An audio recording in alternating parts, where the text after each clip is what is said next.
Cuando mi expareja volvió a mi vida decidimos darle otra oportunidad a la relación. Las cosas parecían ir bien, hasta que, de repente, intentó estrangularme en la más absoluta oscuridad. Era una oscuridad tan profunda que ni siquiera una pantalla de televisión en blanco o la pintura negra más intensa podrían describirla. En ese momento sentí una presencia divina, como si el mismo Jesús de las Escrituras me estuviera hablando directamente. Me pidió que orara por aquellos que me rechazaban, llamándolos el camino, la verdad y la vida. Y dijo que eran estas personas las que ardían en el fuego. Tan pronto como pronunció estas palabras, la oscuridad se disipó, revelando algo aterrador, un inmenso lago de fuego. Me quedé paralizado por el miedo, pero al mirar más de cerca, me di cuenta de que las lágrimas de Jesús caían sobre aquellas almas condenadas, como si fueran escenas de una película proyectadas sobre sus propias lágrimas. Fue como observar toda la trayectoria de esas vidas, y él lloró por ellas, lamentando su destino. Esa visión me sacudió profundamente, ya que era una confirmación más de lo que es el infierno. Después de eso, me llevaron a ver 6 habitaciones de la mansión que estaba preparada para mí en el cielo. No sé por qué me emocioné tanto, pero fue como si una certeza me invadiera. El Señor es bueno y Jesús siempre estuvo a mi lado, incluso cuando no me daba cuenta. Me dijo: Tisa, has estado durmiendo demasiado. Es hora de que te reconcilies conmigo.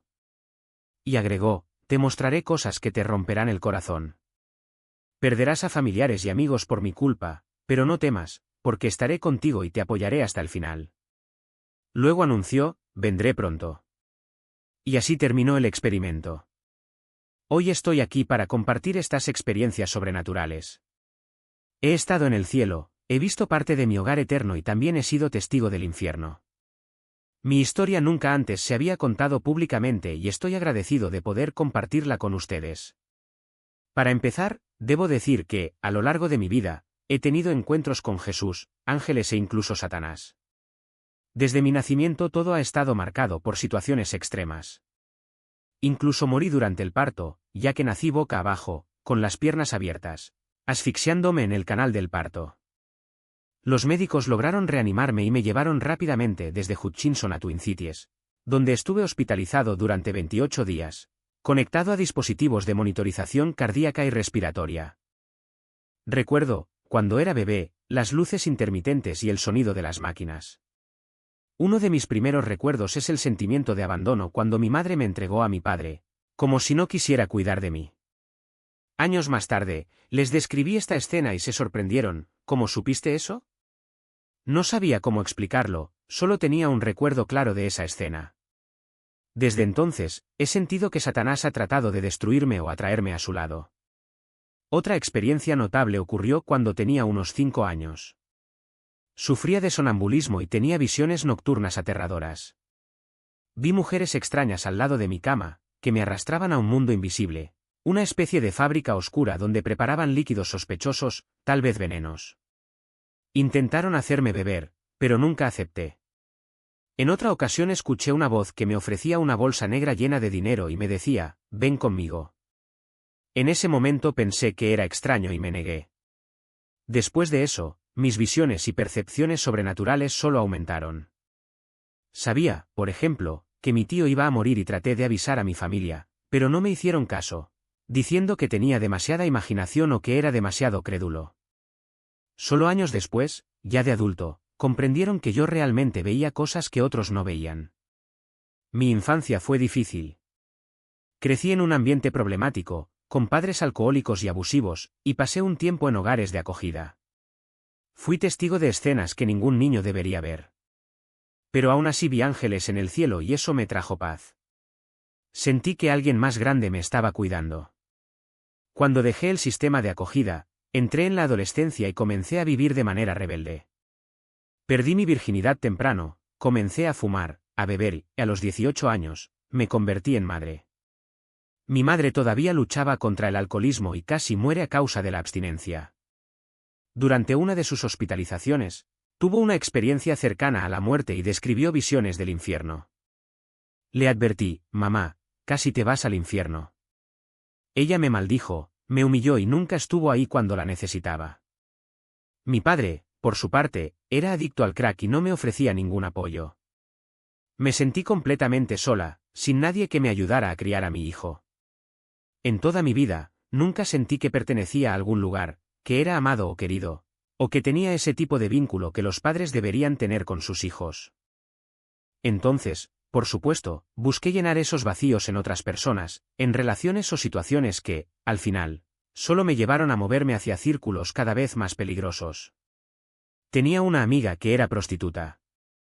En aquella época todavía era posible anunciarse en los anuncios clasificados de los periódicos y los clientes llamaban para concertar una cita. Me convertí en tu conductor. Él conducía hasta las casas de estos hombres para que ella pudiera dormir con ellos y esperaba en el auto toda la noche. A veces preguntaban por alguien que se pareciera a mí, con mi color de piel. No quería ir con ellos, aunque sabía que Dios y Jesús siempre hablaban a mi corazón, incluso sin que yo fuera a la iglesia, como si me dijeran, no hagas eso, no deberías involucrarte en esto, no tengas relaciones así. Pero a pesar de mis convicciones, hubo momentos en los que casi cedí. Mi amigo me daba un guión a seguir, digamos que trabajas para una agencia de acompañantes. Primero tenemos que conseguir el dinero, así que puedes venir conmigo o esperar aquí. Por alguna razón, siempre preferían esperar dentro de la casa. Recibí alrededor de $275 de estos hombres. Dije que volvería y me fui con el corazón acelerado. Pero fue lo que hice para sobrevivir, para mantenerme a mí y a mi hijo. Hubo momentos en que vivíamos en el auto, sin ningún lugar a donde ir. Mi madre siempre nos echaba. En un momento viví con un traficante de drogas. Vendía cocaína, tenía unos 5 clientes habituales, y, a cambio, él nos dejó quedarnos en su casa con mi hijo, que en ese momento tenía casi 2 años. Hasta que un día quiso acostarse conmigo. Me negué y nos echó. Así que la última vez que lo vi, me entregó una bolsa de drogas y me dijo, Tis, no me jodas con eso. En el fondo ya sabía que no lo volvería a ver. Tomé el paquete, se lo robé y nunca miré atrás. Él vino detrás de mí, por supuesto. Terminé en un refugio y él descubrió dónde estaba. Les rogué que me dejaran quedarme, por favor, no me saquen de aquí. No tengo a dónde ir. Mi hijo necesita un techo. Era una vida dura, sin apoyo, sin dirección, entre las calles y la supervivencia. Hice las cosas mal, pero siempre intenté hacerlo bien de alguna manera. A lo largo de todo esto, seguí teniendo visiones y encuentros con Jesús. Uno de ellos marcó mi vida para siempre. Estaba orando, desesperada, Jesús, ayúdame. Te necesito. No sé qué más hacer. Estoy de fiesta todos los fines de semana, borracha. No tengo familia con quien contar. Estoy sola. El padre de mi hijo no quiere tener nada que ver con él. Solo lloro y pregunto, Señor, ¿por qué salvarme después de todo lo que he pasado? Hermanas. Fue demasiado. En ese momento, mientras lloraba, Jesús apareció detrás de mí y puso su mano sobre mi hombro. En el instante en que me tocó, mis ojos se abrieron como un destello de luz estroboscópica. Vi escenas de mi vida, momentos felices, pasar ante mí a gran velocidad. La intensidad de su amor era tan abrumadora que comencé a ponerme de pie, como si fuera a estallar en 1000 pedazos. Era como si el peso del amor de Dios fuera demasiado para que mi cuerpo lo soportara. Antes de que pudiera desenredarme por completo, la visión se desvaneció y regresé a la realidad.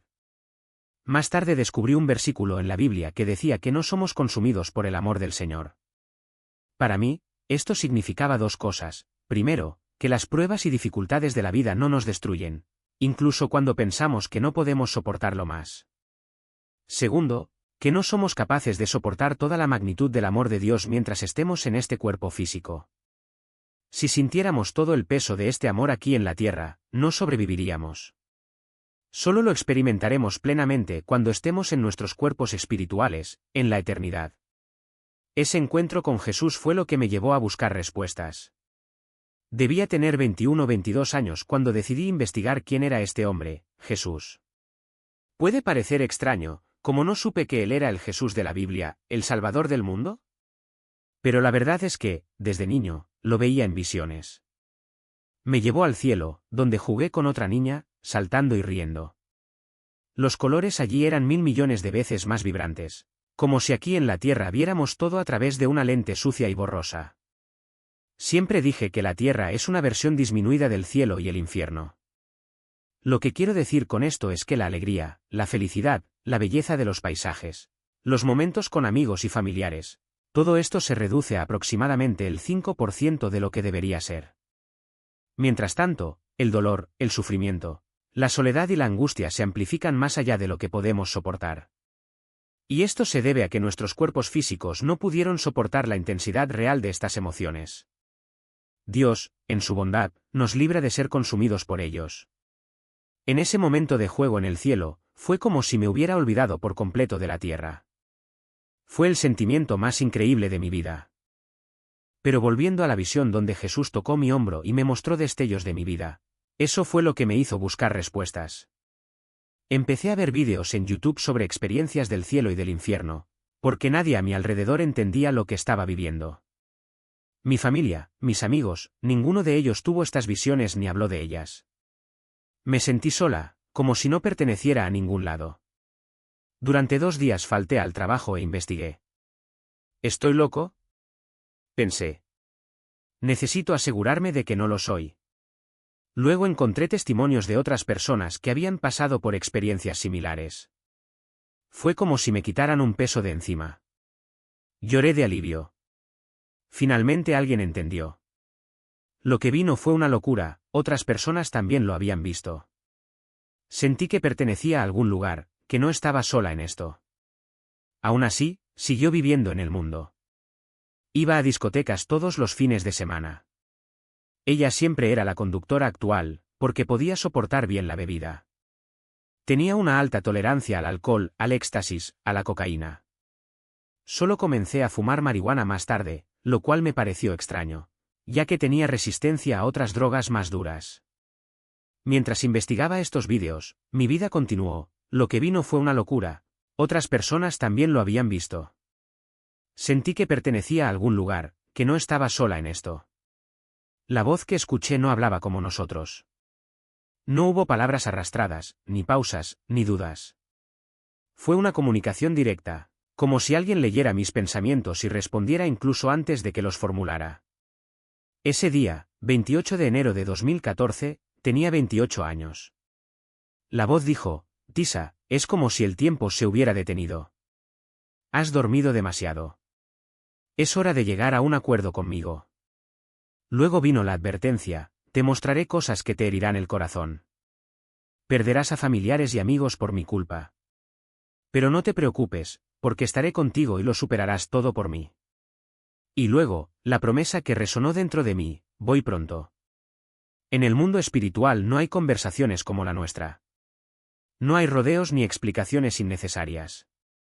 Saben lo que pensamos, pero nosotros no sabemos lo que piensan. Mientras intentaba procesarlo, Dios mío, ¿es este Jesús? ¿Me está hablando el Jesús de la Biblia? Todavía no lograba conectar que el Jesús que vi en los vídeos y el que ahora me hablaba eran la misma persona. Escuchó mi confusión y respondió antes de que pudiera preguntar: Tisa, no me fuerces con nadie. Inmediatamente pensé: ¿por qué no? Dios, esto es increíble. Todos deberían saber de ti.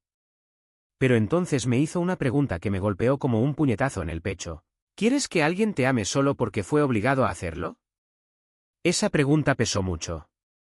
La idea de que alguien pudiera amarme por obligación, no por elección, me llenaba de una profunda tristeza. No, respondí pensativamente, eso sería horrible. Y añadió: yo tampoco. En ese momento, ya tenía 2 hijos y vivía con mi novio, no con mi exmarido. Pero algo dentro de mí había cambiado para siempre. De repente, entendí por qué sucedió todo, por qué sucedieron cosas buenas, por qué también sucedieron cosas malas, por qué el mundo funcionó como lo hizo.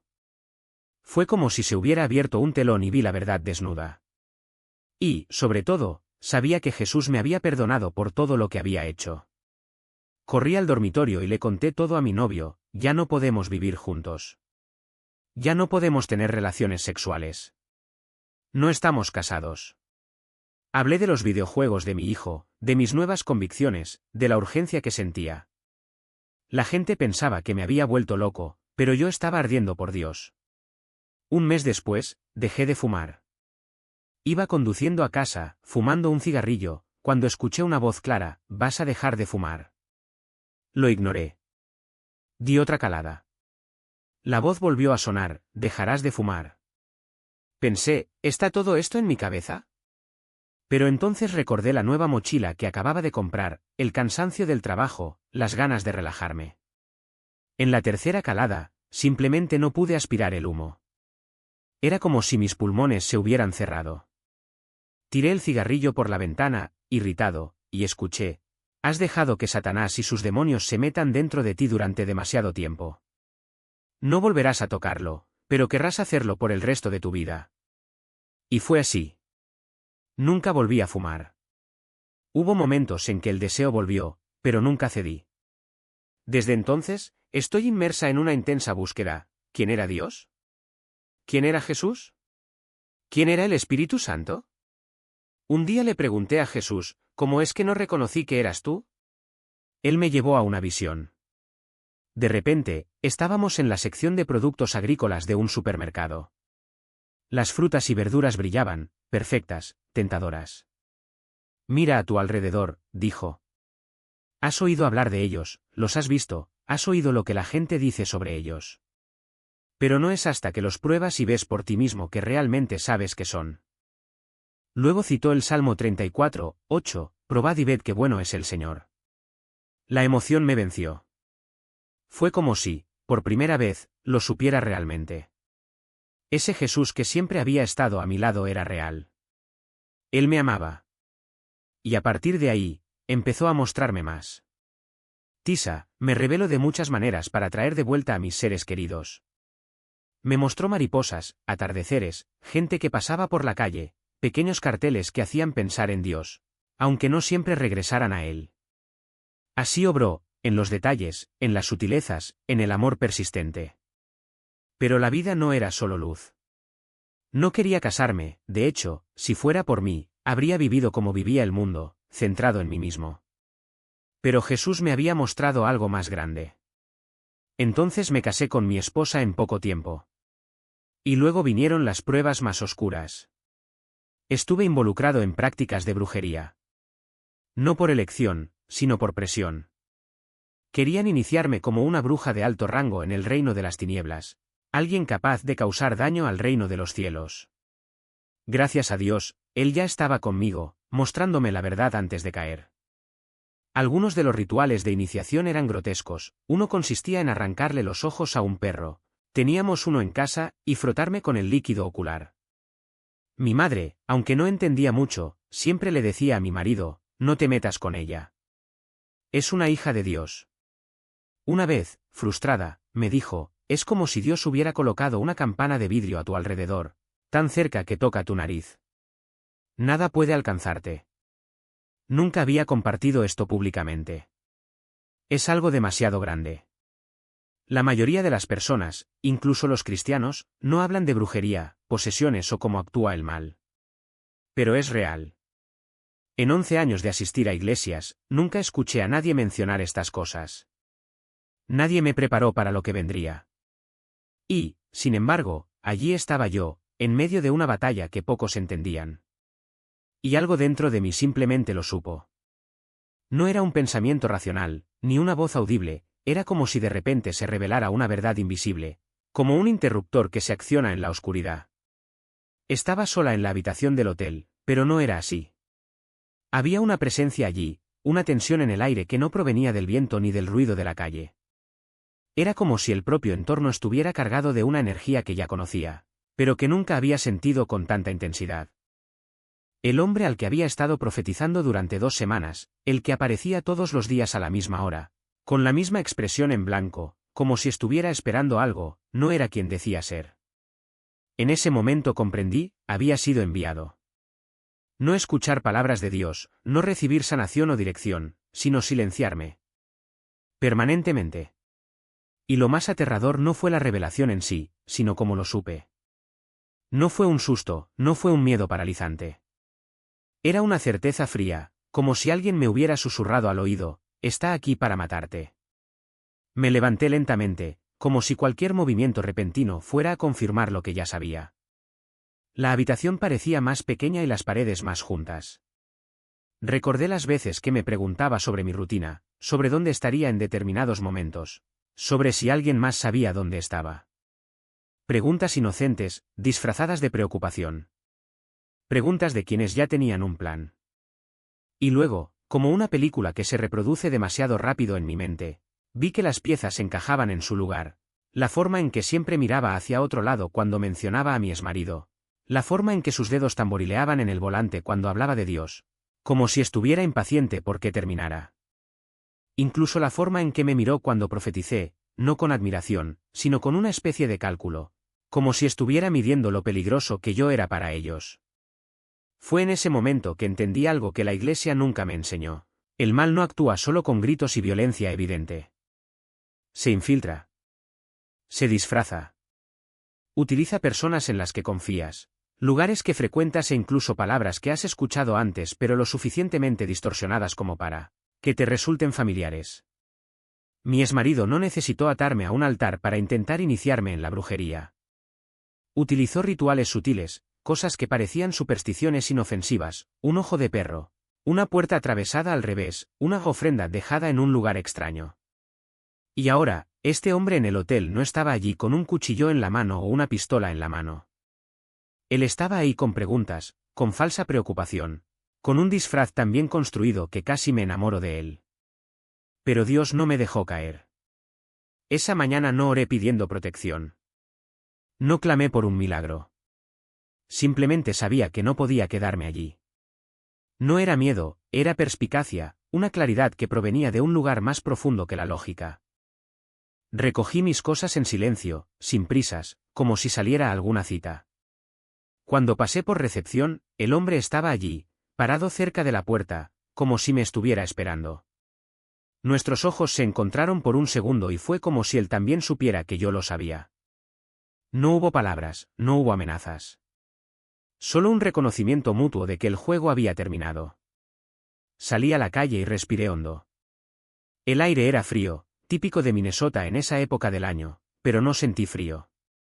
Sentí algo diferente, la certeza de que, pase lo que pase a partir de entonces, ya no estaba solo en esa batalla. Las cuerdas que Dios me había mostrado no eran solo símbolos de un divorcio espiritual, eran promesas. Uno de ellos había caído al abismo, sí, pero los otros dos seguían ahí, firmes, abrazándome. Y ahora entendí que, en el mundo espiritual, las leyes no eran como las del mundo físico. Había derechos, había acuerdos, había consecuencias para cada elección. Mi exmarido y su familia habían tratado de usar estas leyes en mi contra, pero Dios las había usado a mi favor. Al día siguiente descubrí que el hombre del hotel había desaparecido. No hubo denuncia, no hubo investigación. Solo un vacío donde había estado. Y, con el tiempo, entendí que esta no era solo una historia de supervivencia. Era una historia de cómo Dios nos prepara para batallas que ni siquiera sabíamos que existían. No nos da una armadura completa desde el principio. Él nos da pedazos, poco a poco, según lo necesitamos. Un discernimiento aquí, una revelación allá, una certeza en el momento adecuado. Y, sobre todo, nos muestra que el mal no es invencible. Puede esconderse, puede disfrazarse e incluso puede parecer más fuerte. Pero al final siempre deja pistas. Y Dios siempre nos da ojos para verlos. La vida pendía de un hilo. Era como si mi cuerpo se hubiera convertido en un campo de batalla entre lo que me mantenía vivo y lo que intentaba destruirme. Sus manos temblaban incontrolablemente, su visión se borró y cada respiración se sentía como un esfuerzo sobrehumano. Ya no sabía si era la alergia al medicamento o el peso de todo lo que había experimentado. Tal vez eran ambas cosas. Pero de una cosa estaba seguro. Dios no me sacaría de esa pesadilla solo para dejarme morir en una cama de hospital, drogado e incrédulo. El médico finalmente me examinó, pero era como si estuviera hablando con una pared. Estás exagerando, dijo, mientras escribía algo sobre litio y trastorno bipolar en el gráfico. Sabía que no estaba loco. Sabía que el temblor no era solo nerviosismo, que la confusión en mi cabeza no era nada nuevo. Pero ¿quién le creería a una mujer que acababa de salir de un brote, de un intento de asesinato, de un matrimonio que era una prisión disfrazada de hogar? Redujeron las pastillas de 15 a 3 y por primera vez en semanas pude ver mi propia cara en el espejo sin sentirme como un extraño. La enfermera que me atendió después no pudo ocultar su asombro. «Te ves diferente. Hay una luz en tus ojos». Casi me reí. Por supuesto que sí. Me habían drogado tanto que apenas podía parpadear y mucho menos sonreír. Pero la libertad duró poco. El sistema decidió que no tenía otra opción.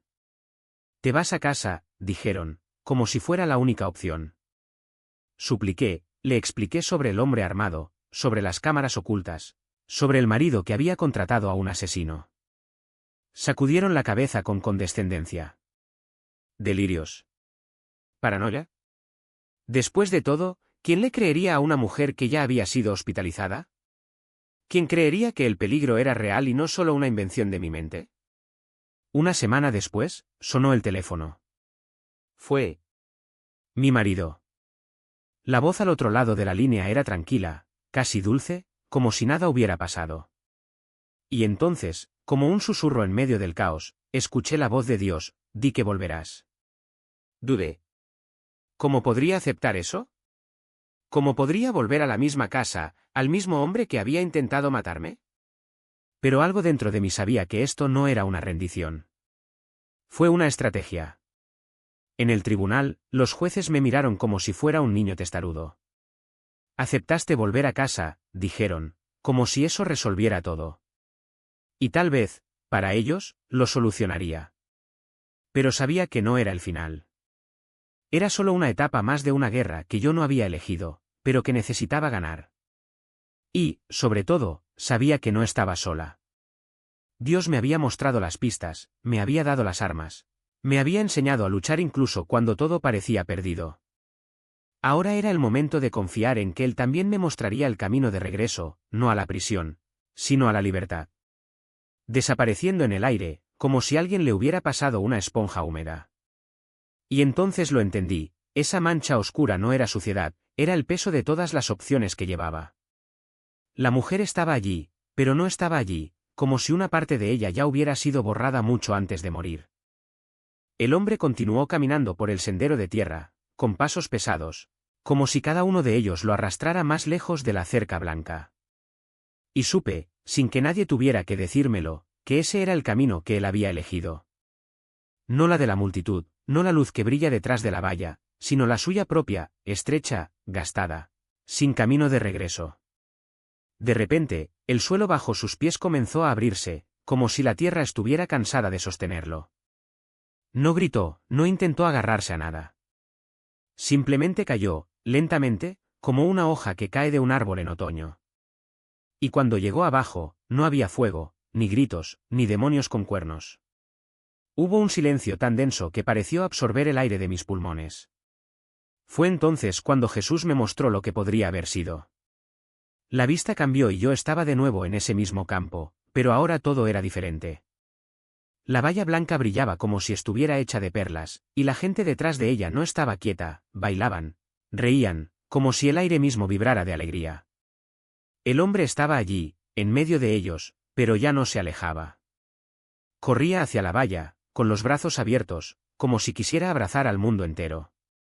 Y la mujer cuyo rostro antes había estado borroso ahora estaba claro, sonriéndole con las manos extendidas. No había ninguna mancha. Ella era pura luz. Pero entonces la visión volvió a la primera escena, y volví a ver al hombre cayendo al abismo. Y esta vez sentí lo que él sentía. No fue dolor, no fue miedo.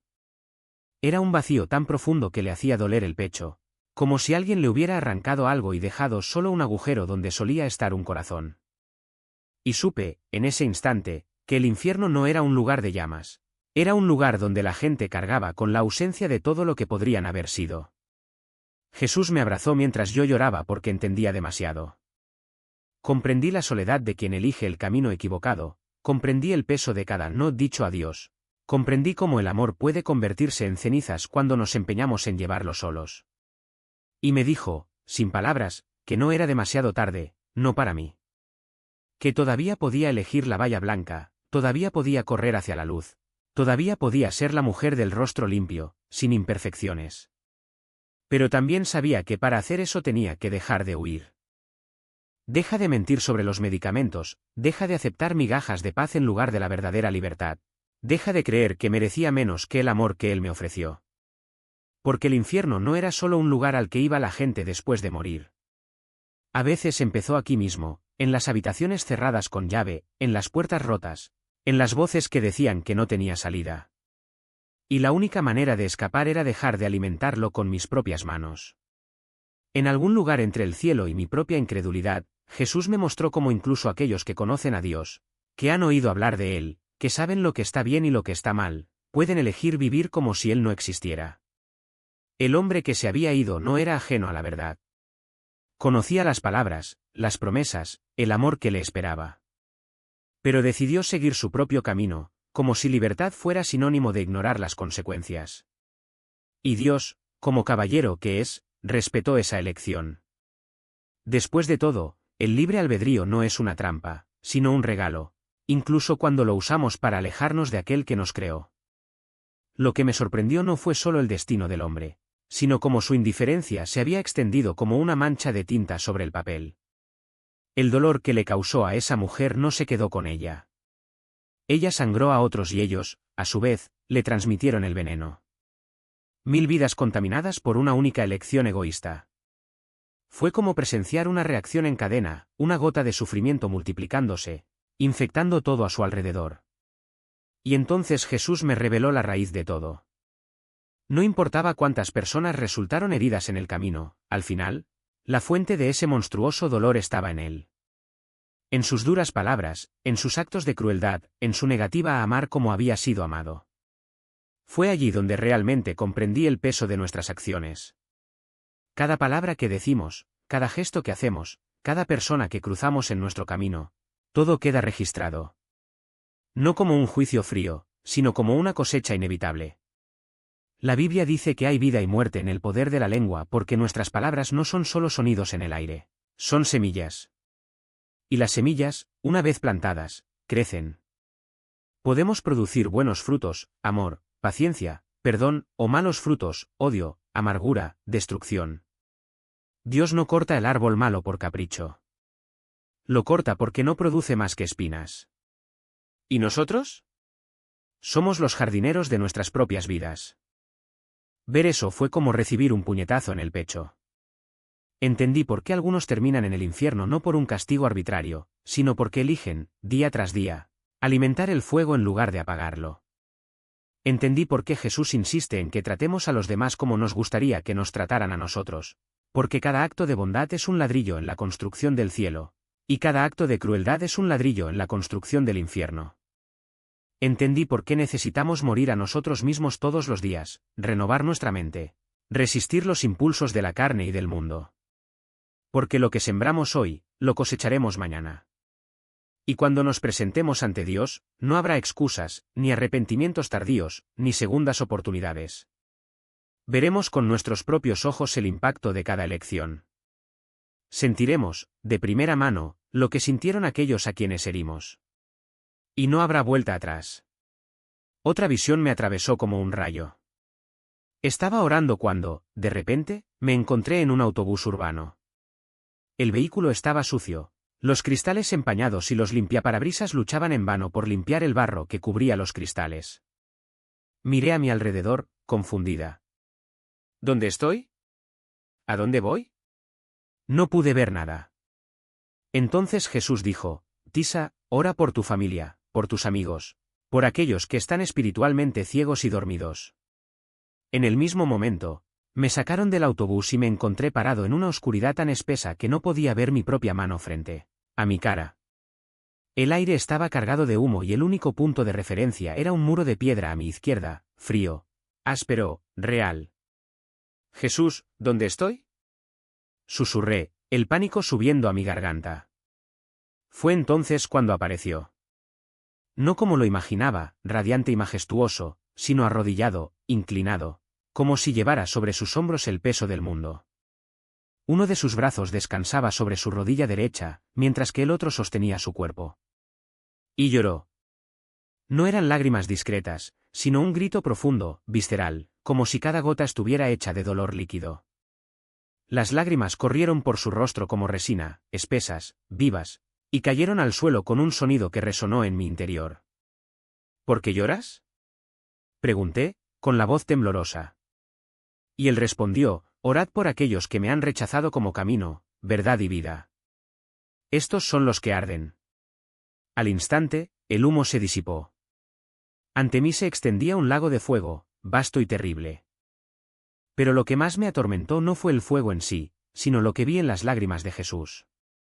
Cuando lo miré nuevamente, las lágrimas que brotaban de sus ojos ya no eran solo agua, eran lienzos. En cada gota se reproducían escenas de la vida de los que ardían en el lago. Vi sus elecciones, sus errores, su negativa a arrepentirse.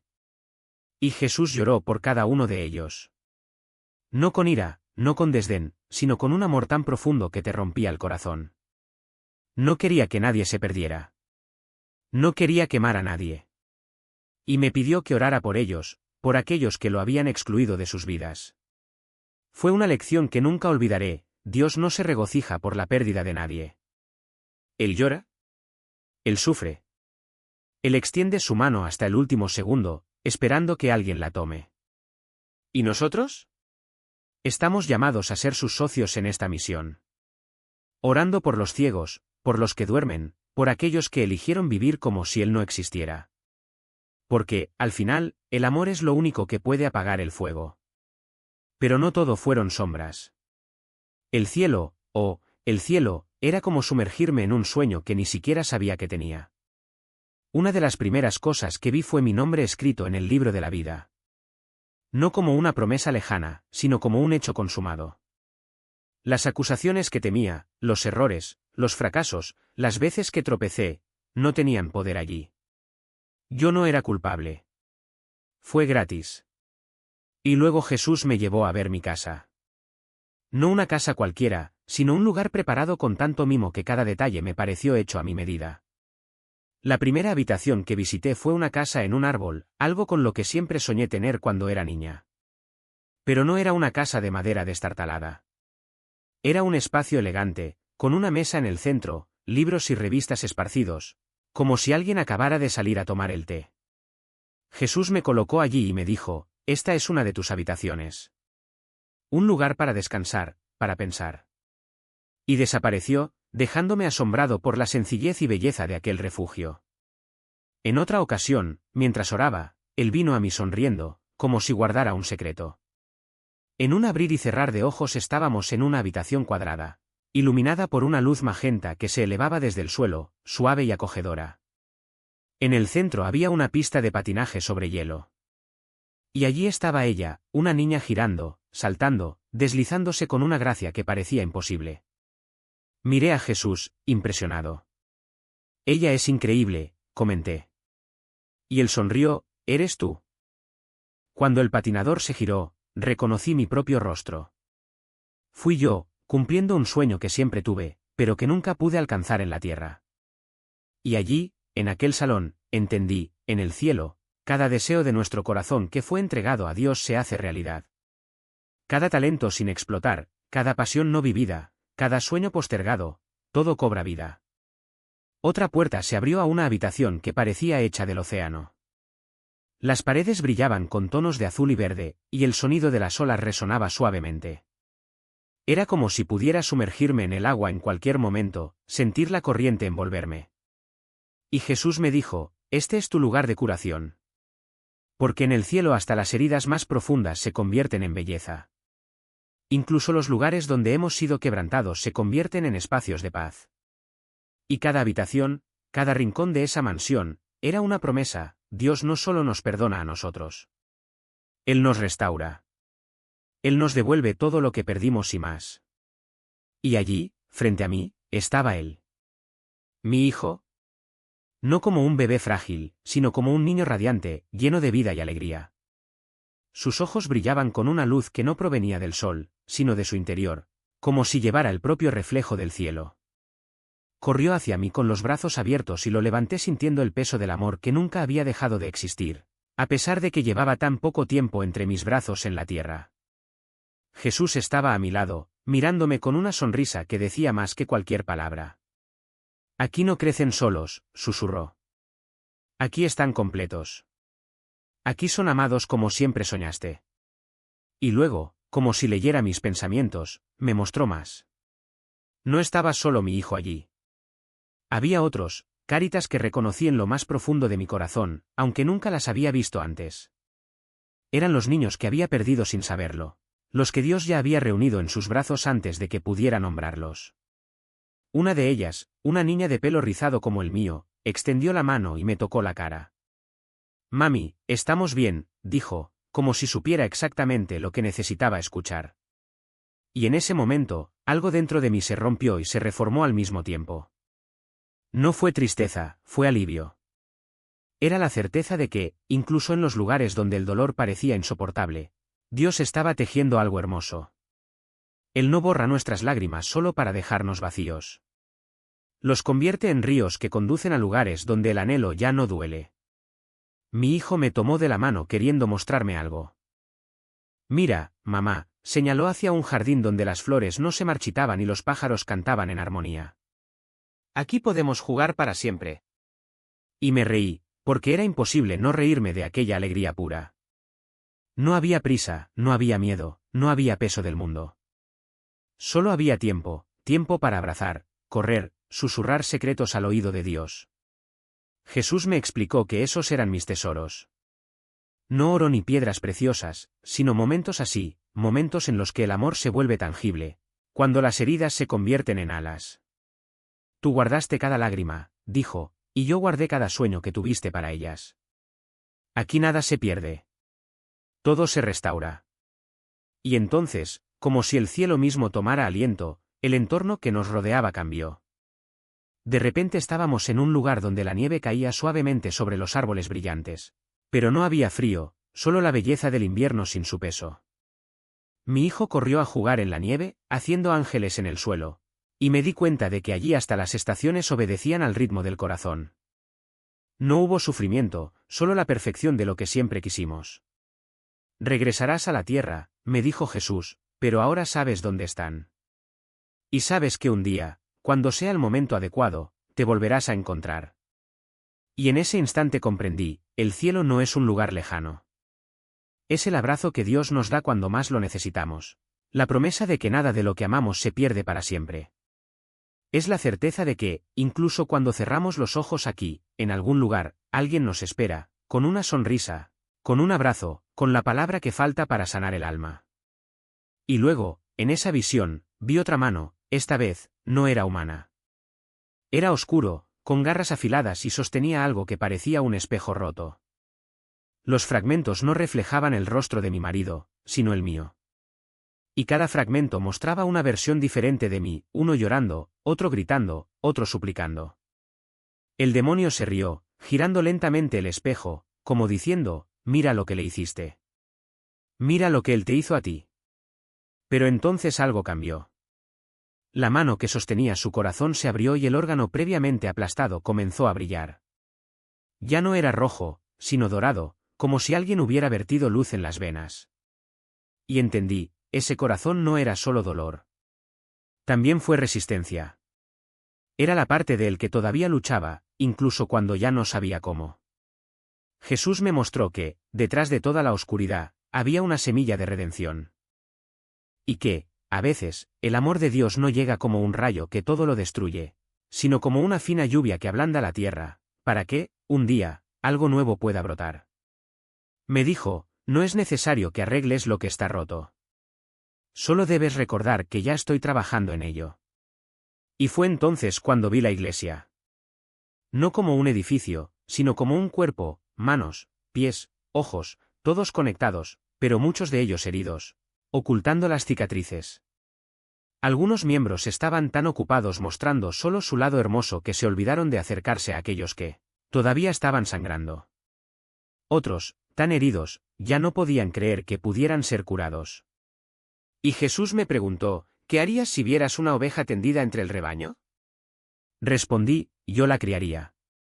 Y él sonrió, entonces haz lo mismo con mis hijos. Así entendí que la gracia no es solo para los que ya están de pie. Lo es también por los que han caído, por los que aún tiemblan, por los que ya no saben pedir ayuda. Dios no nos pide que seamos perfectos, solo que seamos honestos. Y a veces, la honestidad más profunda es admitir que estamos cansados, que nos duele, que no sabemos cómo seguir adelante. Hoy, cuando miro hacia atrás, veo que cada lágrima, cada noche de insomnio, cada vez que pensé que no lo lograría, todo eso era parte de un camino que Dios ya había marcado. No porque quisiera verme sufrir, sino porque sabía que, al final, entendería algo importante, que la fe no es ausencia de dolor, sino la certeza de que, incluso en la oscuridad, Él me toma de la mano. ¿Y sabes qué más? Cuando menos lo esperaba, Dios me dio un regalo. No fue el regreso de mis hijos biológicos, aunque sé que están bien jugando en ese campo de flores. Era la oportunidad de volver a ser madre. De 4 niños que necesitaban que alguien los amara sin condiciones, que les enseñara que Dios no se rinde con nadie.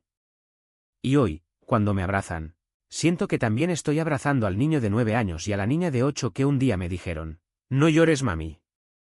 Estamos bien». Porque, después de todo, el cielo no es solo un lugar al que vamos. También es lo que llevamos dentro, incluso cuando la vida no parece tener sentido. Es la voz que susurra: «Estoy aquí», cuando todo lo que escuchamos es silencio. Es la promesa de que, por muchas veces que caigamos, Dios ya tiene preparado el camino para levantarnos. Y si estás leyendo esto y te sientes solo, herido o perdido, quiero que sepas una cosa: no estás olvidado. Dios no da la espalda a los que lloran. No se cansa de esperar. E incluso si hoy solo puedes dar un paso, Él ya está corriendo hacia ti, con los brazos abiertos, listo para recordarte que eres amado. Más de lo que imaginas. Más de lo que merece. Más de lo que cualquier palabra humana podría explicar. Tenía clavos del tamaño de vías de tren. Era curioso, mi hermana tenía uno igual en su escritorio. Hace días lo vi y pensé: vaya, esos son los mismos clavos que vi en visión. Eran enormes y podía sentir que cada vez que mi esposo intentaba estar bien con Dios, algo demoníaco lo destrozaba en un instante. Era como si su piel se derritiera y se cayera, como si algo lo consumiera desde adentro.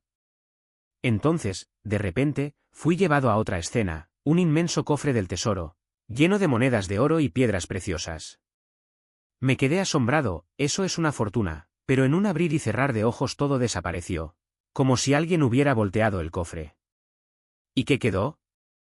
Otro cofre, más pequeño, pero que se abrió ante mí. En el interior, todo era blanco, una tela sedosa, como perlas, que cubría las paredes y el fondo. Había una servilleta blanca, cuidadosamente doblada, y corazones de papel, perfectamente recortados. En el centro destacaba un botón redondo, de esos que se utilizan en cojines o sofás. En ese momento clamé: «Dios, ¿qué significa esto? Jesús, ¿qué está pasando?» Y Él vino a mí. «Donde esté tu tesoro, allí estará tu corazón», dijo, señalando el primer cofre, el que estaba lleno de oro. A su marido le encanta el dinero, los juegos de azar, todo.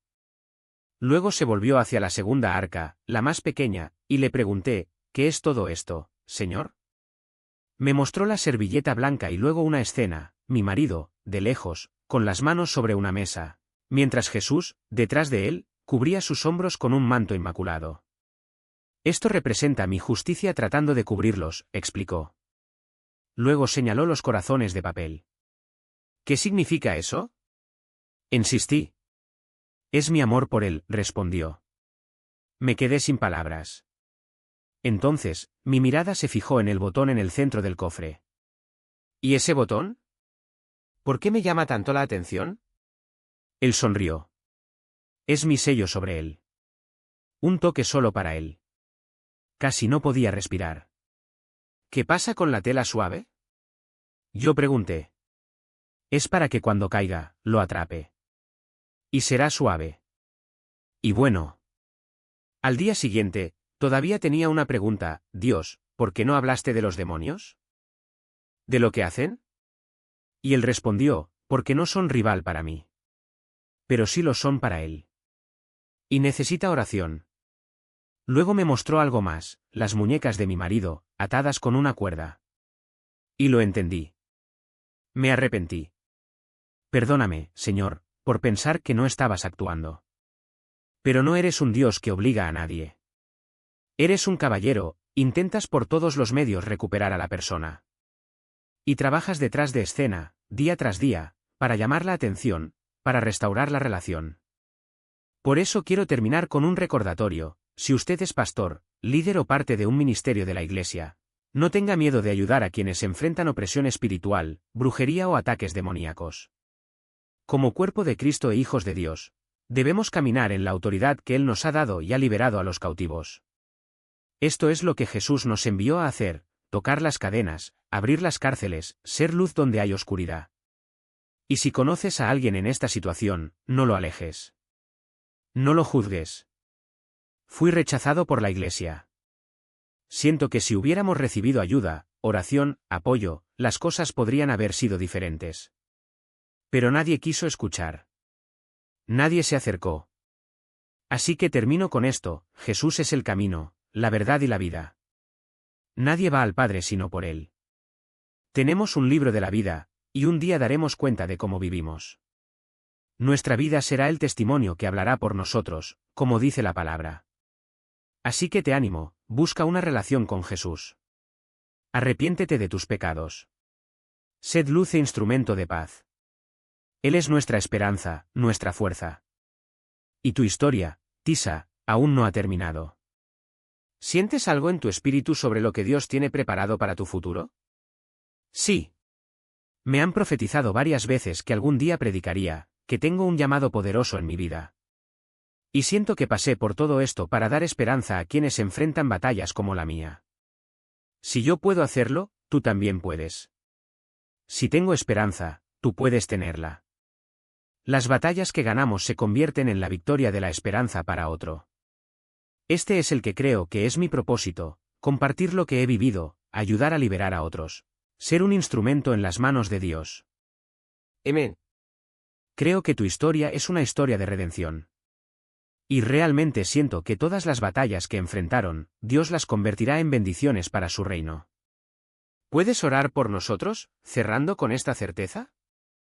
Por supuesto. Padre, gracias por este momento de compartir todo lo que has hecho en mi vida y en la vida de tantos otros. Pido ahora, en el nombre de Jesús, que quien escuche estas palabras sea despierto espiritualmente. Que se les abran los ojos, Padre, y que elijan tu camino, incluso cuando parezca difícil. Que sean audaces y valientes, como los leones que enviaste al mundo.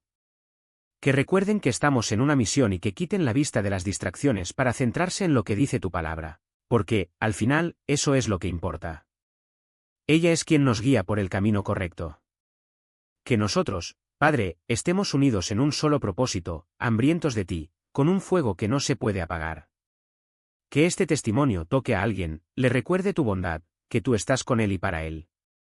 En el poderoso nombre de Jesús. Amén.